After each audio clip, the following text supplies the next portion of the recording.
हे दोस्तों, आप लोग का स्वागत है मेरे चैनल पर। आप देख रहे क्रेजी फॉर भोजपुरी। चलो वीडियो स्टार्ट करते हैं। सिनेमा टीवी पर रिलीज होने वाली मूवी की लिस्ट आ चुकी है। मूवी का नाम है नौ देवी नौ दुर्गा।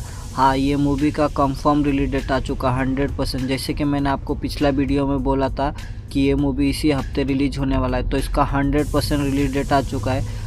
आप बोलते हैं मूवी कब रिलीज होने वाला। बढ़ने से पहले ऐसे ही अपडेट पाने के लिए मेरे चैनल को सब्सक्राइब करके रखो। भोजपुरी का हर खबर सबसे पहले मेरे चैनल पाता।